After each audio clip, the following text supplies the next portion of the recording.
¿Qué, qué tipo de criterios vamos a utilizar ahorita que estamos viendo edificaciones de acero? Ya, digamos, utilizamos un predimensionamiento y a partir de acá tenemos algunos puntos importantes que son los que nos van a determinar hacia dónde debemos de dirigir nosotros nuestro tipo de edificio.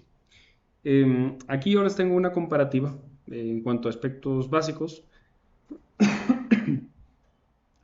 Hay, por ejemplo, algunos edificios que, pues obviamente dependiendo de la cantidad de niveles, puede ser que sea más provechoso utilizar algún sistema contra otro.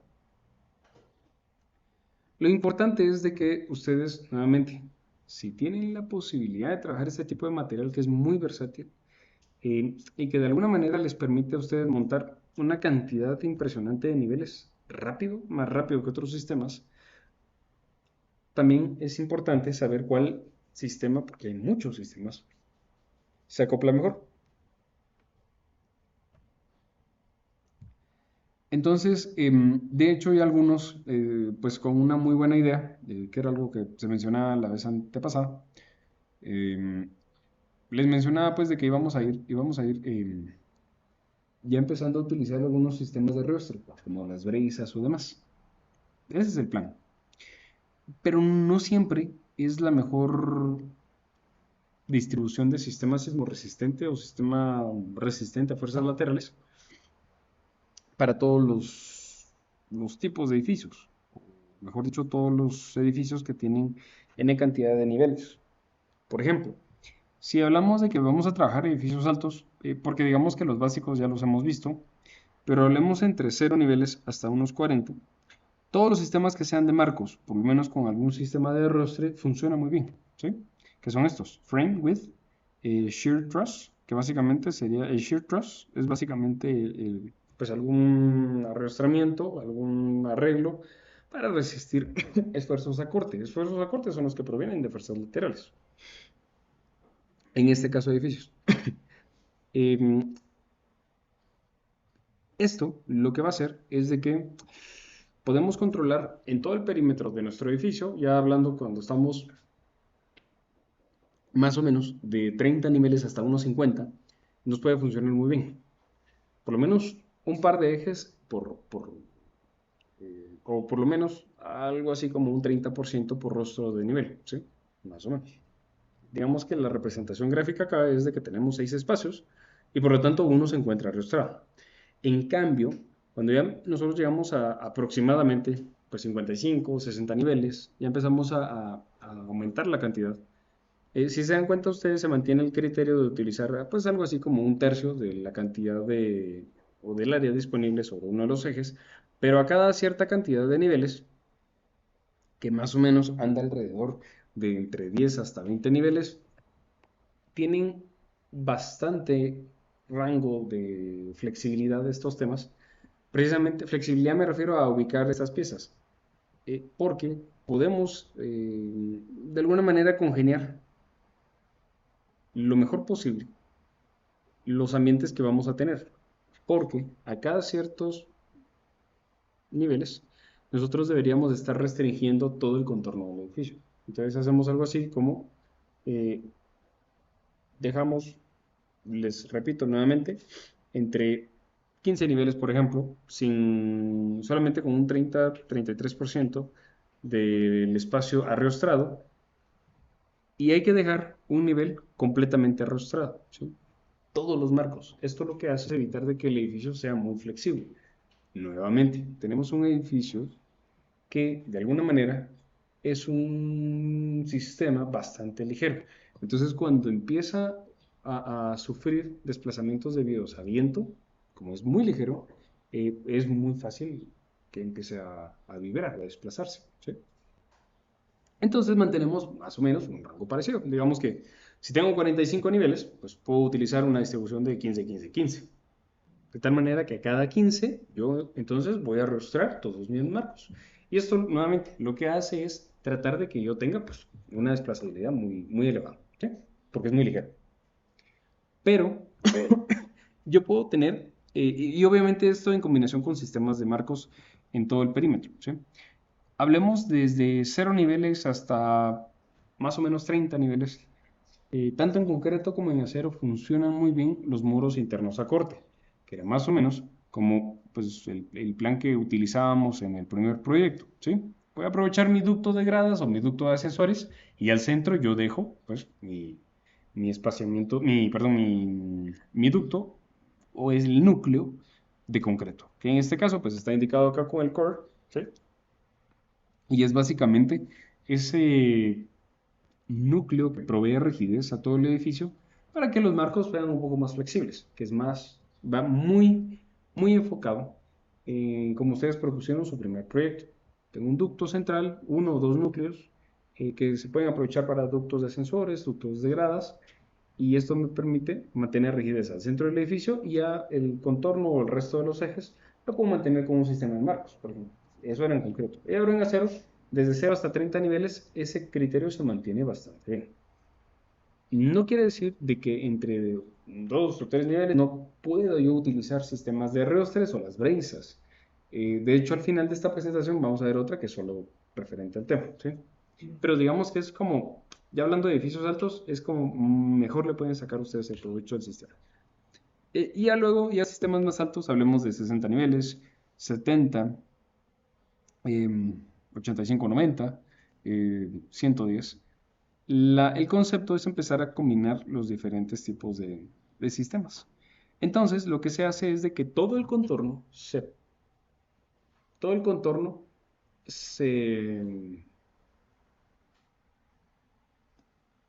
se va a producir un sistema muy parecido o que va a simular un tubo, ¿sí? Imagínense ustedes un tubo de PVC, de, un tubo de PVC de, ¿qué les digo yo? 3 pulgadas, por ejemplo. Si ustedes han hecho algún ejercicio o ubican bien o dimensionan bien el tubo, se compran en una ferretería 1 o 2 metros, porque a veces lo venden por metros. Pues el tubito como tal se puede mantener pues erguido ahí sin problema. Más o menos va en esa relación. Al momento de que se genera una superficie tubular, la inercia en cualquiera de los dos sentidos se comporta bastante bien.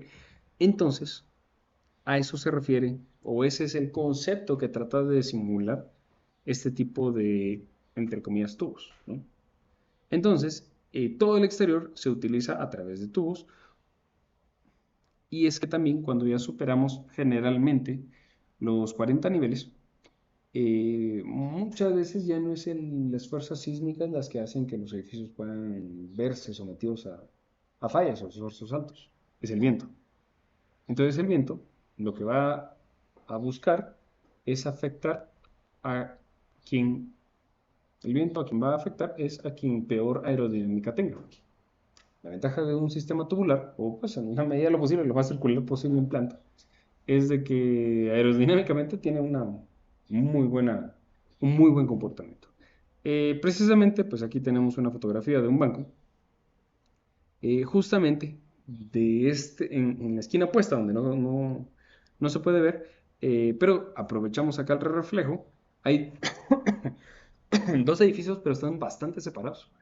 Que si se analiza a través de un túnel de viento y cómo afecta el viento estos edificios tan altísimos y demás, este era una de las esquinas que más salía perjudicada. Entonces, cabalmente, pues la forma circular hacía que rompiera muy bien el viento. Es algo bastante fácil de ver, ¿no? En cambio, a su par, o muy cercanamente, tenía edificios altos que más o menos ellos se llevaban, digamos, todo el choque del viento y a ellos crecían, les llegaba nada, ¿no? Entonces, bueno, aquí es una foto que tiene mucha explicación, más que algo que se ve muy bien. Y ustedes todavía le pueden seguir indagando más, o sea, ver cómo está la posición de los edificios a la par, etcétera, etcétera. Pero está basado, perdón, en este concepto. Ahora bien, si nosotros vamos a referirnos siempre a sistemas de transmisión perdón, de carga directa, ahora disculpen, aquí me confundí. Ya saben que nosotros teníamos sistemas de marcos, que es lo que hemos tratado de emular en este predimensionamiento rápido. No era nada complejo, no eran ecuaciones de la NASA ni demás. Solo, nuevamente, lo que estamos buscando acá es procurar mantener una relación en el cual mi columna pueda ser resistente 6/5 veces más, o 1.2 veces más, como se haga más fácil, tal vez es más práctico con el 1.20. Si ustedes 6 lo dividen en 5, les da 1.2. A ver, si es más fácil, mejor multiplíquenlo por 1.2. Si tengo 120 libras en columna, pues más o menos mi viga va a andar en 100. Tal vez es más fácil verlo así, ¿sí? El criterio es de que a veces resulta ser mucho peso. Las vigas que algunos predimensionaban están un poquito pesadas, que seguramente van a cumplir. La ventaja es de que ya después de haberlo sometido a un análisis y diseño estructural, donde se optimizan las piezas y demás, tiende a bajar alrededor de un 10%, más o menos. Lo importante es de que no crezca, porque si ustedes digamos que, o bueno, estamos en fase de diseño arquitectónico, estamos en fase de planificación, y lo que se busca es de que de las medidas que va a tener mi esqueleto, mi estructura principal, ya hablando de lo que es, no aumenten. Porque sería muy impráctico que yo estoy predimensionando, por ejemplo, columnas de 40 por 40, creo que les quedaron algunas, ¿verdad? O sea, más o menos. Y de ahí probablemente solo disminuya. Peor sería que aumentara. Ahí sí puedo complicarme yo mismo la existencia, ¿sí? Lo mismo pasa con vigas. Generalmente van a disminuir, generalmente. Lo que sí no se puede es aumentarlas, si no empieza a afectarnos, por ejemplo, la distribución de nuestros entrepisos, la altura libre de nuestro piso. Y si nosotros ya vendimos, por ejemplo, a nuestro cliente, mire, yo le voy a desarrollar y le voy a vender un edificio de, perdón, de oficinas.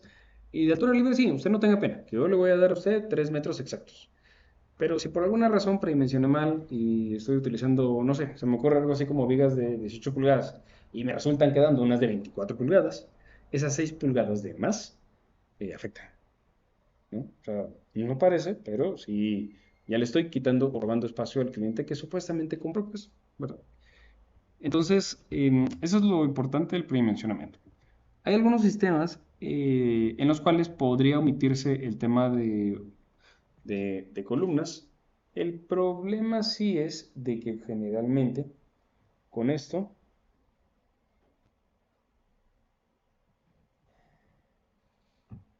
podamos nosotros tener una idea preliminar de cómo va la propuesta de los entrepisos. Generalmente, cuando se utiliza este tipo de sistemas, las columnas tienden a ser, honestamente, unos monstruos. Eh, Tratar de emular la rigidez que podría producir 4 ejes de columnas solamente en 2 es bien complicado. Hay que armarlos. Y los sistemas más prácticos, que generalmente son los que tienden a ser los más livianos, son los sistemas arrastrados, o sea, utilizando brisas. El detalle importante acá es de que casi siempre estas no, bueno, hablando lo que es, afecta mucho la arquitectura, afecta mucho la fachada. El problema, digamos, yo he tenido la oportunidad de trabajar en algunos edificios donde al contrario, digamos que ya en la fachada frontal, si tenemos un centro, porque sí, sí nos pasó, de hecho hay 2 torres de apartamentos en zona 11 que están así. Entonces lo que se hizo fue que estas riostras se pintaron de un verde que llama muchísimo la atención. Destaca, no, no sé, no me pregunten de colores, eso no lo, pues lo decidieron no, perdón, es de amarillo, es un color amarillo. Entonces, al final, están todos los niveles y destacan un montón esas riestras. No se ve mal, eh, pero bueno, o sea, ahí depende cómo cada quien va eh, generando su propia propuesta, ¿no? Entonces, algunos aprovechan la ubicación de estos elementos y llegan a dejar pues todo lo que es ventanería para que de alguna manera, en vez de que me afecten, adaptarlo y a mi fachada y utilizarlo a favor. Puede ser. Muy bien. Si nosotros, para seguir teniendo idea de qué tipos de detalles vamos a utilizar, eh, obviamente podemos, no necesariamente los perfiles y las secciones principales, utilizarlas directamente en nuestra fachada, que era algo que quería transmitirles la vez pasada, que creo no quedó muy claro. No, la vez antepasada fue. Donde no necesariamente siempre nuestros perfiles tienen que quedar ya directamente expuestos. Digamos que la ventaja hasta cierto punto de utilizar el acero puede ser en algunos puntos la versatilidad, em, sobre todo con estructura falsa o estructura liviana para soportar algún tipo de fachada, que eso sí pasa. Entonces, estos espacios que quedan libres entre mi fachada final y mi estructura principal, puede llegar a darse el punto tal que sean espacios libres de 80 centímetros o metro, por lo menos lo suficiente para que temas de mantenimiento se puedan dar, así como esos pasillos exteriores para mantenimiento como tal, ¿verdad? A lo que quiero llegar es de que sí pueden sacarle bastante provecho y hay otras ocasiones donde otros sistemas, simplemente esa versatilidad de poder acoplarle o poder soldarle una extensión a mi sistema de entrepiso, complica mucho. Si nosotros analizamos más o menos cómo se puede ver una edificación durante el proceso, eh, aquí ya vemos una colocación de una, una colocación de los aceros. Y aquí tenemos varios detalles, ¿sí? Esta la vamos a ver a fondo en la próxima clase, hoy no va a dar tiempo. Pero ya quiero que ustedes tengan una idea, les voy a compartir dos documentos para que puedan ir observando estos puntos. Em, Ahí en el canal hay varios videos referentes a los aceros, solo que son, digamos, para calcularlo y diseñarlo. Hay todo un curso de como 4 clases de cómo hacerlo o diseñar todo esto, todo. Que se va mucho a tema de cálculo, ¿verdad? Pero lo más importante acá es de que esta distribución de lámina, porque al final es una lámina, les provee a ustedes el refuerzo necesario para que no tengan la necesidad de apuntalar. Aquí al fondo, nuevamente una imagen vale más que 1000 palabras. Aquí al fondo hay electromalla. La electromalla es la que se coloca sobre estos pasadores de corte o Nelson Stud. Nelson Stud es una marca altamente utilizada que cumple con la mayoría de normas. Entonces, se utiliza bastante en estructuras de acero.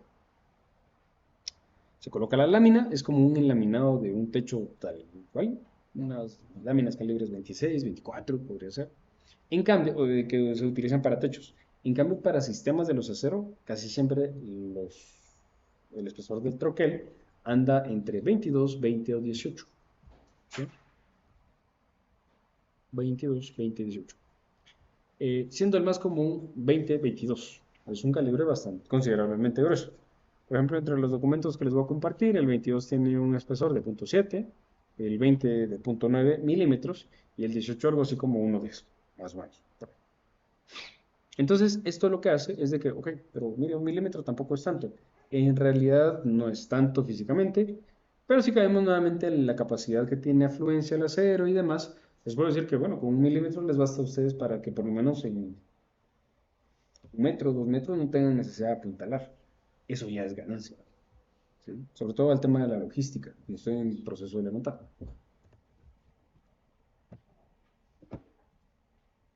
Muy bien. Como estamos dentro de Guatemala, claramente nosotros tenemos una alta demanda de sismicidad. eh, ¿Y por qué es de que nuestro predimensionamiento hasta cierto punto, de hecho les adelanto, está un poquito sobrado? Es porque a partir de ese punto, nosotros estamos a nivel de resistencia, obviamente pasados sobre las acciones que podría llegar a sufrir este tipo de edificio. Entonces vamos a contar con un cierto margen de seguridad, obviamente, la norma así es como nos lo pide. Aquí no les estoy hablando de números, solo les estoy poniendo los puntos en el orden que deberían de ser. Y lo que se destaca de nuestro sistema de acero, pues es la rigidez, la resistencia, estabilidad cuando está hecho y montado de manera correcta, pero especialmente la capacidad de absorción y disipación de energía. El acero, en temas de ductilidad, que era algo que les mencionaba la vez pasada, es qué tanto puede ceder o no mi sistema. Normalmente tiende a ser más dúctil que el concreto alrededor de unas 3 hasta 6 o 5 veces más. ¿Qué quiere decir esto traducido al español? Quiere decir de que las normas, si mi sistema es altamente dúctil, quiere decir de que va a ceder, va a estirarse, va a elongarse, se va a deformar sin que falle. Eso es de que sea dúctil. Entonces, si tengo un edificio que es 4 a 5 veces más dúctil, las normas me amparan eso. Por eso es de que ustedes pueden utilizar en estructura de acero perfiles bastante bajos en sección, porque son muy dúctiles. Entonces, ¿qué sucede? Si yo tengo algún sismo, mi edificio sí, se va a desplazar. Y es que ese es o digamos que esa es una ventaja. Pero algunos dicen, no es que yo no quiero una estructura de acero porque con los sismos tiende a temblar mucho. En realidad sí, pero es por la utilidad. No es de que tiemble porque sea inestable. Eso hay que separar. Entonces, cuando yo tengo un sistema que va a ser muy dúctil o altamente dúctil, quiere decir de que se puede formar, pero no es malo, porque está dentro de la capacidad que puede resistir el material y todo el sistema así. Entonces, todo ese margen de seguridad, digamos que la norma a cambio nos da el chance de decir, bueno, si su sistema es tan dúctil, entonces con este sistema no voy a ser tan restrictiva. Por lo tanto, cuando uno hace el cálculo, el diseño ya estructural, casi siempre los perfiles terminan siendo muy livianos. Entonces es ahí donde entra el problema, es tan liviana la estructura que la empieza a afectar mucho el viento. Pero es una cuestión de ver equilibrio. O sea, de por sí les va a ahorrar un montón en cimentación. Eso sí, eso es mucho. Bueno, eh, estas acciones son las que pues están presentes en realidad en todo tipo de estructuras. Las variables, las accidentales, o sea, Eh, pero si nosotros tenemos claridad de dónde es que va a estar ubicado nuestro proyecto, vamos a tener bastante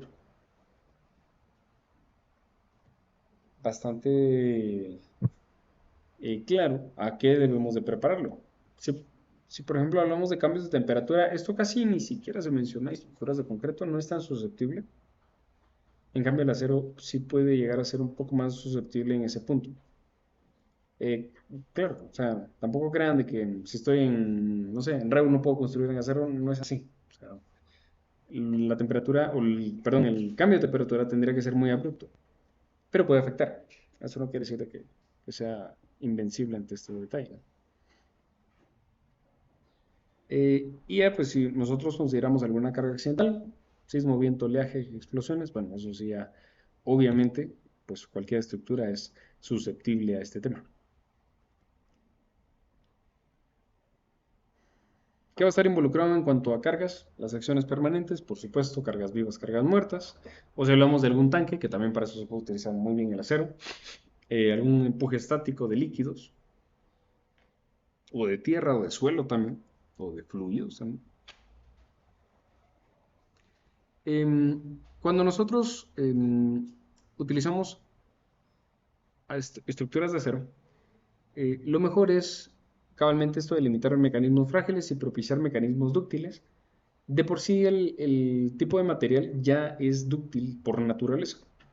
Entonces no es tan complicado terminar de darle ese esfuerzo adicional para que haya una cuestión que esto ya se va un poco más al lado técnico y sismo resistente, pero no deja de ser funcional para nosotros y es precisamente el que aparezcan fallas dúctiles como las rótulas plásticas. Es decir, cuando yo busco que falle mi estructura, pues expresado un poquito más práctico, es de que si tengo sistemas de arrastre o tengo sistemas de marcos, voy a buscar que quienes fallen sean mis columnas. Entonces, este círculo en mis columnas, en mis vigas, perdón, se traduce como esa parte de la conexión donde se vuelve como una rótula. Entonces, se vuelve un pivote. En estructuras de acero esto es posible y esto evita que la estructura colapse. Eso sí, ya no se va a poder recuperar al 100% de la estructura, hay que reemplazar piezas, pero créanme que es muchísimo más económico quitar algunos tornillos, quitar la pieza, reemplazar pieza, que quitar todo el edificio y volverlo a hacer. Es cuestión de costo. Entonces, esta es la forma en la que van fallando los edificios de acero. Empiezan a fallar las uniones de las vigas. o a cierto desplazamiento de las vigas en la conexión al nodo, y esto permite la ductilidad. Entonces sí, el edificio sí se va a desplazar y se va a desplazar un montón, pero no va a colapsar, que es lo que al final de cuentas la sismoresistencia buscaría. Esta partecita me la voy a saltar porque va un poquito muy específica, así como esta, y solo quiero enseñarles una, aquí está, permítanme, me la salté, aquí está. Cuando nosotros tenemos sistemas que son altamente dúctiles, lo que buscamos es de que sean estos. Cuando nosotros aquí, mira pues, aquí tengo una gráfica que representa la deformación contra el esfuerzo, ¿sí? Si yo aumento mucho mi esfuerzo, lo que va a pasar es de que al inicio estoy comportando mi material dentro de un rango elástico. Pues media vez pasó ese rango elástico y empiezo a incursionar en un rango plástico. La ventaja que ustedes, si se puede interpretar aquí, es de que voy a tener capacidad de admitir muchísima deformación, pero no ha llegado al colapso. El colapso está de este punto, ¿sí? Entonces es lo que les mencionaba hace un ratito, pero eh, ya expresado gráficamente. Cuando algún edificio está presentando alguna respuesta dúctil, digamos que ante viento o ante sismos o fuerzas laterales, lo que va a producir es esto. Se mantiene dentro de algún, eh, perdón, ya cuando se supera la capacidad resistente de diseño contra un desplazamiento y supera justamente ese límite de decirles, no, mire, aquí ya su edificio ya va a fallar. ¿Qué ventajas tenemos con este tipo de sistemas? Empieza a aparecer mecanismos de falla, que son estos tres puntitos que indican, ok, mire, aquí ya su viga ya falló. Y empiezan a fallar las vigas, ¿sí? Y cada puntito de estos significa que una viga ya falló, hasta que llega a este punto. Todo esto ya falló, ¿sí? Ya está colapsando. Pero mi edificio no se ha caído. Puede seguir presentando una infinidad de fallas antes de que colapse. Entonces la ventaja que tiene esto es segundos o hasta minutos valiosísimos durante un sismo para que nosotros podamos evacuar 10, 20, 30, 40 niveles sin problema. Y el edificio ya está. Pero toda mi gente está salva, que es lo importante. Em, Y que ¿Sí? cómo se vería la falla de una estructura de acero, a diferencia del concreto, se vería una amargura en la parte de las uniones.